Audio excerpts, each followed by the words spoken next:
I drink a lot of water today.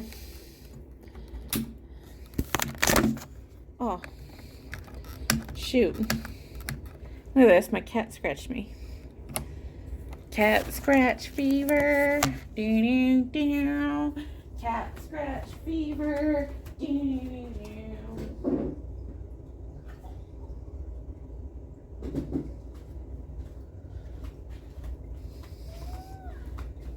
Yeah, hi kitten.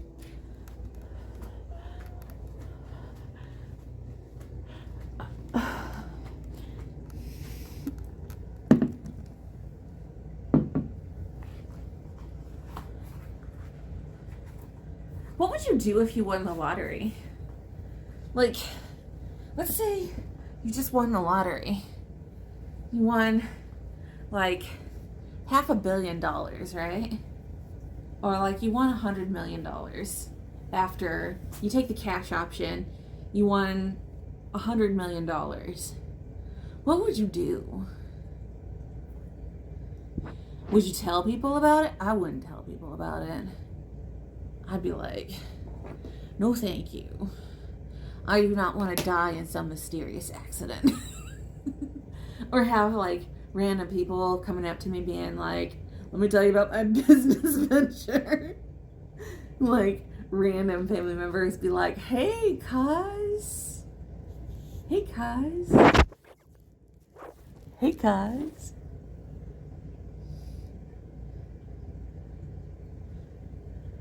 You know that's bound to happen, right?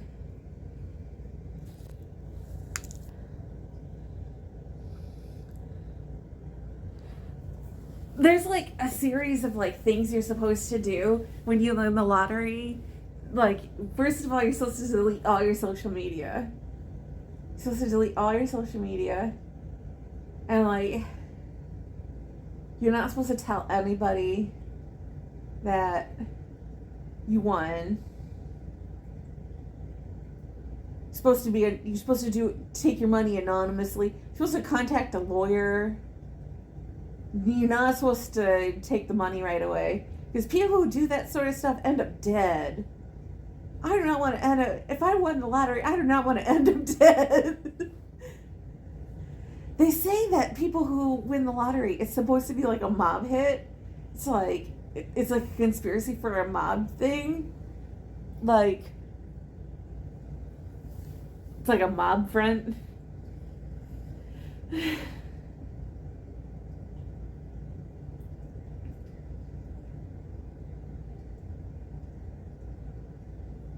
Do not tell anybody. And they say that you're supposed to, when you get the money, when you take the cash option, first of all, you don't get the money right away. You're supposed to plan for, like, you're supposed to just put the money in your account, pay off all of your bills, have the money sit in your account, and not tell anybody for about like 6 months. And just live your life like you don't have money. And just sit with the fact that you won for a while. And like be careful about how you go about your business. How would you do it? If you won, how would you do it?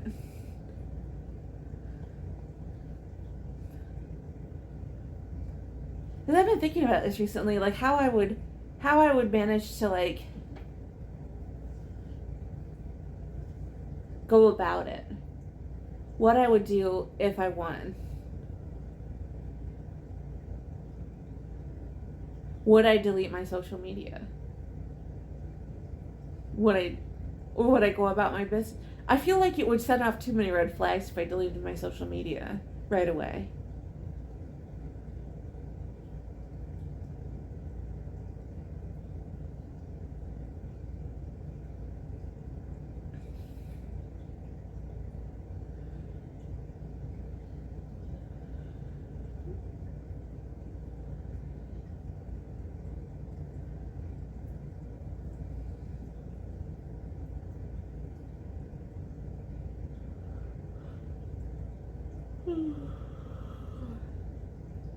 Have people showing up on my doorstep.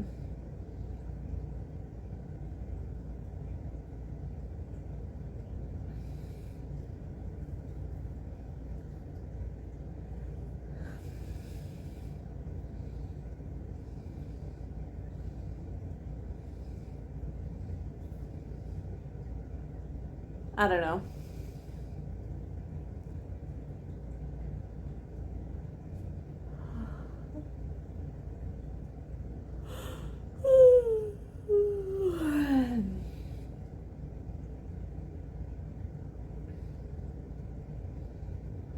But what would you do?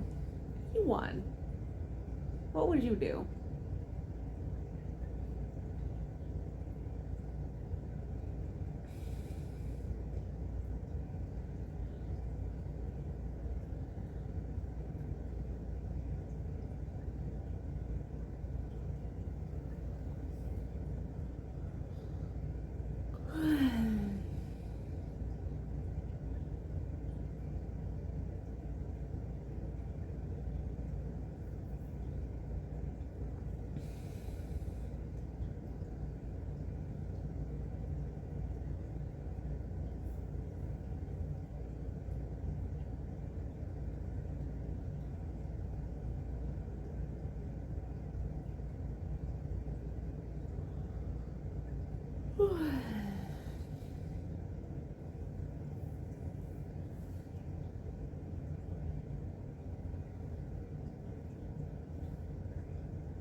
But I think about that. Like, what would you do? You won a bunch of money. Or you came into a bunch of money. Like, all of a sudden you inherited, like, you had, like, a rich uncle that you didn't know about. And you inherited, like, $10 million or something. I don't know. Just all of a sudden you inherited, like, a bunch of money. What would you do? Where would you go? What would you think about?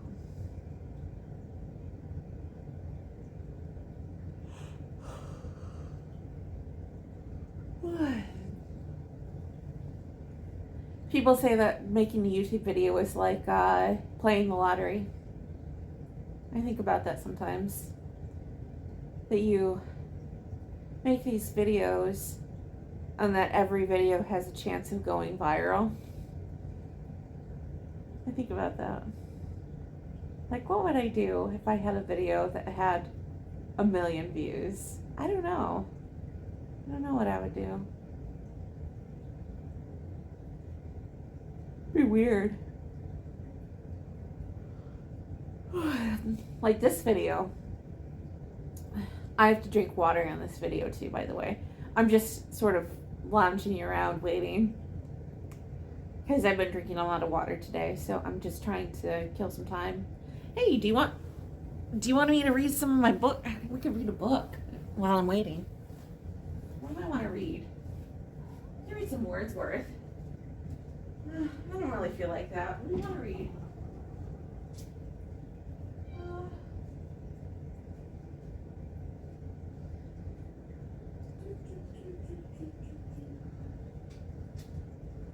What do I want to read?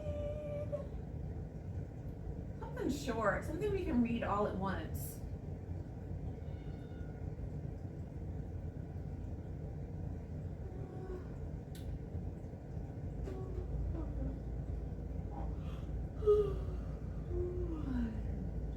Something good.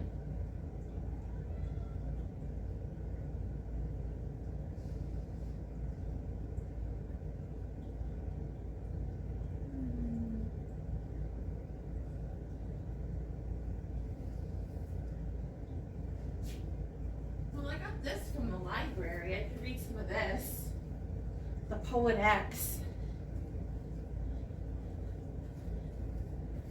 I can read some of this. I don't know if I can read it in an hour.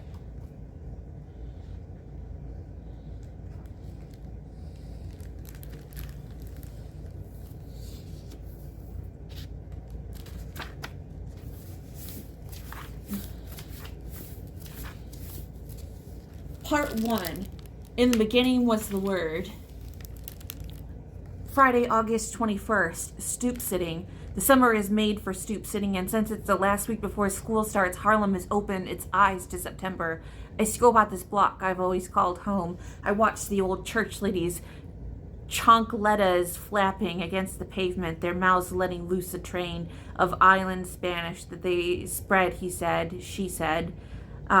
Peep Papode from down the block as he opens up the fire hydrant so the little kids have sprinkle to run through, and listening to the honking cabs with the bachata blaring with their open windows, complete with basketballs echoing from the little park, laughs of the Vejos, my father not included, finishing their dominoes tournaments with hard slaps and yelling, Capuco. I shake my head even more as the drug dealers post up near their building, smile even more, and some are their hard scowls softening into glue-eyed stares in the direction of girls in their summer dresses. Hey, Xiomara, you need to stop wearing your dress like that. Shit, if you'd be wiped up before you get back to school, especially knowing the church girls are all freaks. But I ignore their taunts, enjoying this last bit of freedom, waiting the long shadows to tell me when Mammy is almost home from work, when it's time to sneak upstairs. Unhideable. I am unhideable, taller than even my father, with what Mammy has always said, a little too much body for such a young girl. I am the baby fat that settled into D-cups and swinging hips, so all the boys call me a whale in middle school and now ask me to send me pictures of myself in a thong. Other girls call me conceited, hoe, thought, fast, when your body takes up more room than your voice. You're always a target of well-aimed rumors, which is why I let my knuckles talk for me, which is why I learned to shrug when my name was replaced by insults. I forced my skin just as thick as I am. Mira, muchacha, is my mammy's favorite way to start a sentence, and I know I've already done something wrong when she hits me with, look, girl. It's time with Mira, muchacha. Marina from across the street told me you were on the top stoop again talking to those Los Vendedores. Sorry. I wish I could speak Spanish. I'm really bad at this. I speak French, I don't speak Spanish. I'm trying. Like usual, I bite my tongue and I don't correct her because I haven't been talking to drug dealers. So I'm sorry I'm so white. I will try my best to work on that. Because I've been talking to drug dealers, have been talking to me again. And it's just, she says she doesn't want any conversation between me and those boys, or any boys at all. And she better not hear me hanging out with those, like a wet shirt on a clothesline, just waiting to be worn, or she would go ahead and be one to wring my neck. Oiste? She asks before walking away, before I can answer. Sometimes I want to tell her the only person in this house who hasn't heard is me.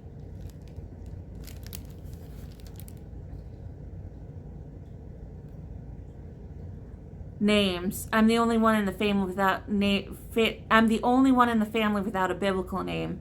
Shit. Xiomara isn't even Dominican. I know because I googled it. It means one who is ready for war.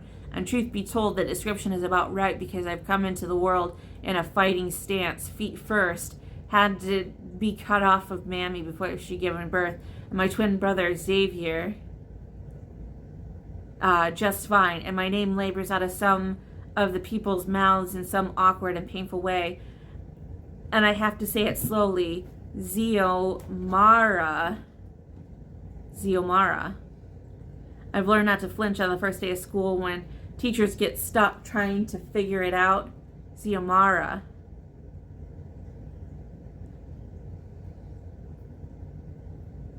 Mammy says she thought it was a saint's name. Give me this gift of battle now and no curses. How well I've lived up to it.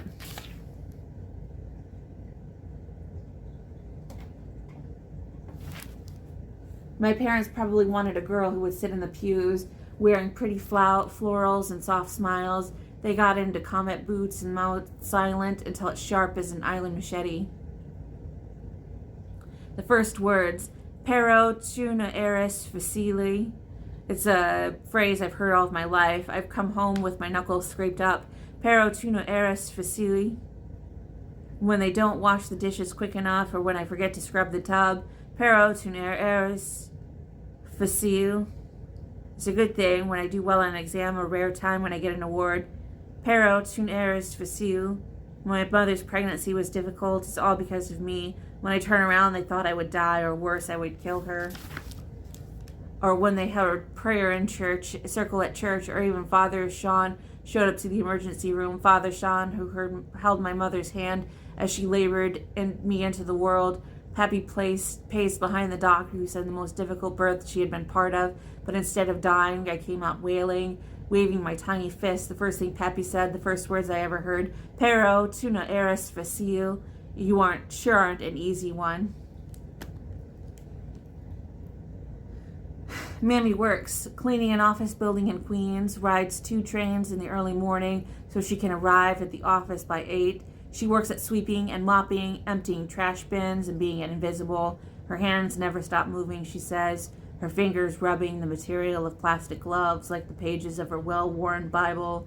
Mammy rides the train in the afternoon, another hour and some changes to get to Harlem. She says she spent her time reading verses, getting ready for evening mass. I know she ain't lying, but if it were me, I'd prop my head against the metal train wall, held my purse tight up against my lap, closed my eyes against the rocking, and tried my best to dream. Tuesday, August 28th, confirmation class.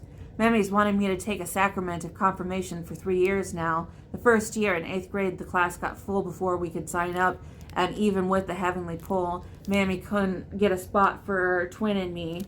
Father Sean told me it'd be fine if we waited. Last year, Caridad, my best friend, extended her trip to the Dominican Republic right before we were supposed to begin the classes, so I asked if we could wait another year. Mammy didn't like it since she was friends with Caridad's mother. Twin went ahead and did the class without me. This year, Mammy has filled out the form, signed me up, and marched into the church before I could tell her that Jesus feels like a friend I've had my whole childhood, who suddenly became brand new, who invited himself over too often, who texts me too much, a friend I just didn't know I needed anymore. I know, even writing that is blasphemous. I didn't know how to tell Mammy that this year. That's not a feeling unready. It's about knowing this doubt has already been confirmed. God. It's not any one thing. It makes me wonder about capital G-O-D, about Holy Trinity. It doesn't include the mother. That's all the things. It seems as I got older, I began to see the way the church treats a girl like me differently. Sometimes it feels all I'm worth under my skirt and not between my ears. Sometimes I feel that turning the other cheek, but sometimes getting like my brother killed. Sometimes I feel my life would be easier if I didn't feel like such a debt to God, and it wouldn't seem to be out here checking for me. Mammy, I say her name on the walk home. The words sit in my belly and use my nerves like a pulley to lift them out of my mouth. Mammy, what if I don't do confirmation? What if I waited here a bit for... But she cuts me off, her index finger a hard exclamation point in front of my face. Mira, muchacha, she starts. I will not feed and clothe no heathens. She tells me I owe it to God myself to devote. She tells me that this country is too soft to give kids too many choices. She tells me if I don't confirm here, she will send me to the Dominican Republic, where the priests and nuns know how to elicit true piety. I look at her scarred knuckles, and I know exactly how she taught faith. When you're born to old parents who give up their hope for children and are suddenly gifted with twins, you be hailed a miracle, an answered prayer, a symbol of God's love. And neighbors will make the sign of the cross when they see you, thankful you were not a tumor in your mother's belly, like the whole barrio feared. When you're born to old parents continued, your father will never touch rum again. He will stop hanging out at the bodega with the old men who go to flirt. He will no longer play music that inspires swishing and thrusting. He will not grow up listening or the slow pull of an accordion or the rake of a guitarra. Your father will become an hombre serio. Merengue will be your people's music, but Pappy will reject anything that might sing him towards temptation. When you're born to old parents continued again, your mother will engrave your name on a bracelet and the words Mejia on the other side, and this will be your favorite gift, and this will be a despised shackle. Your mother will continue to church like a dove thrust into the sky. She was faithful before, but now she will go to mass every single day. You will be forced to go with her until your knees learn to splinters on the pews. and the mustiness of incense, the way the priest's robes try to shut silent all the echoing doubts and ringing in your heart. The last word on being born to old parents: you will learn to hate it. No one, not even your twin brother, will understand the burden you feel because of your birth. Your mother has a sight for nothing but you two and God. Your father seems to be serving a penance, an oath to solitary silence. Their gazes and words are heavy with all the things they want you to be. It is ungrateful to feel like a burden. It is ungrateful to resent my own birth. I know that twin and I are miracles. Aren't we reminded every single day? Rumor has it Mommy was a compañera. Stuck up, they said, head high in the air, hair so flipped so hard that shit was doing somersaults. Mammy was born in La Capitale in a barrio with thirst buckets who wrote odes to her legs, and the only man Mommy wanted was nailed to a cross. Since she was a little girl, Mammy wanted to wear a habit, wanted prayer and in the closet, thing to the automatic heaven admission she could get. Rumor has it Mommy was forced to marry Poppy, nominated by her family so she could travel to the States. But it was supposed to be a business deal. But 30 years later, here we still are. And I don't think Mommy's ever forgiven Poppy for making her cheat on Jesus or all the other things he did. Tuesday, September 4th, first confirmation class. I already want to pop the other kids right in the face. They stare at me like they don't got the good sense or manners, and I'm sure their mothers gave them. I clip my tongue between my teeth and don't say nothing, don't curse 'em out. But my back is stiff and I'm unable to shake 'em off. And sure, Caridad and I are older, and we know most of the kids from around the way, but last year's youth Bible study, so I don't know why they seem so surprised to see us here. Maybe they thought we'd already been confirmed with the way our mothers are always up in the church, or because I can't keep the billboard frown off my face, the one that announces I'd rather be anywhere but here. Father Sean leads the confirmation class. He's been the head priest at La Consagrada Iglesia as long as I've been alive, which means he's been around forever. Last year during youth Bible study, he wasn't so strict. He talks to us with his West Indian accent, coaxing us toward the light. Or maybe I just didn't notice his strictness because the older kids were always telling jokes or asking important questions we really wanted to know the answers to. Why should we wait for marriage? What if we want to smoke weed? Or is masturbation a sin? But confirmation class is different. Father Sean tells us to deepen our relationship with God. Of your own volition, you will accept him into your lives. You will be sealed with the gift of the Holy Spirit. This is a serious matter. That whole first class, I touched my tongue with the word volition, like it's a fruit I've never tasted. It's already gone sour in my mouth. Haiku. Father Sean lectures. I wait for a good morning, whispering to see. Boys. X. You make out with any boys you were in the DR? C. Girl, stop. Always talking to us about some boys. X. Well, if you don't kiss nobody, why are you all red in the face? C. Ziamara, you didn't kiss no boy. You just didn't know. X. Don't look at me like that. I'm not proud of the fact that I didn't kiss nobody. It's a damn shame we're almost 16. C. Don't say damn, Ziamara. Don't roll your eyes at me either. You won't be 16 until January. X. I'm just saying I'm not ready to be a nun. Kiss a boy, shoot. I'm ready to creep with him behind a stairwell and let him feel me up.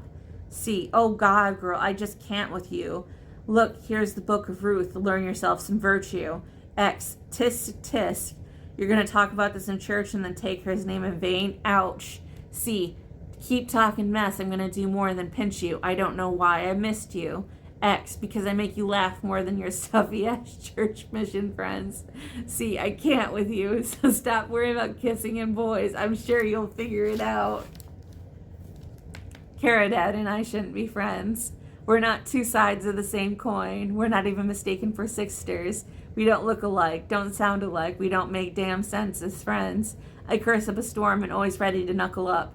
Caridad recites Bible verses and promotes peace. I'm ready to finally feel what it's like to be what it's like to like a boy. Caridad wants to wait for marriage.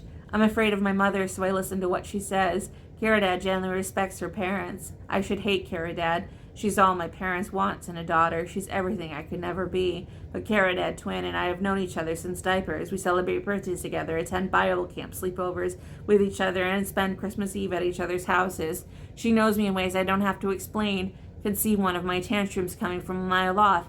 Knows her when I need a joke, or when I need to fume, or when I need to be told about myself. Mostly, Caridad is not extra goody-goody in her judgment. She knows about all the questions I have about church and boys and Mammy. She doesn't ever tell me I'm wrong. She just gives me one of her looks, full of so much charity. She tells me that she knows I'll figure it all out. Questions I have.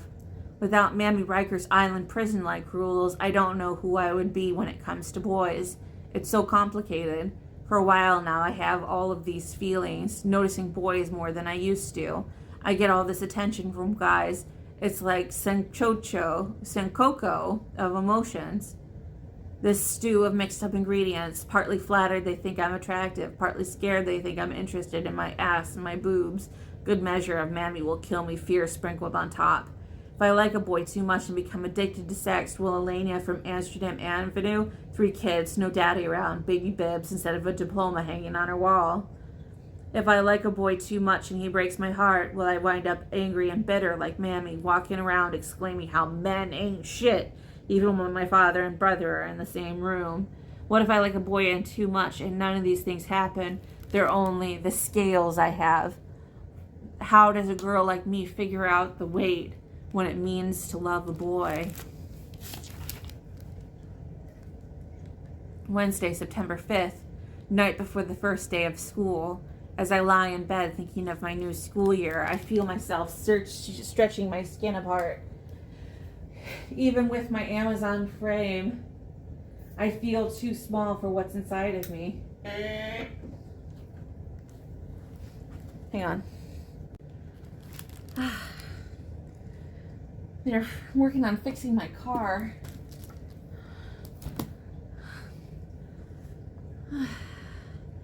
I think that's enough reading for now. I'll read some more later. Should I read you the whole book? Were you enjoying that?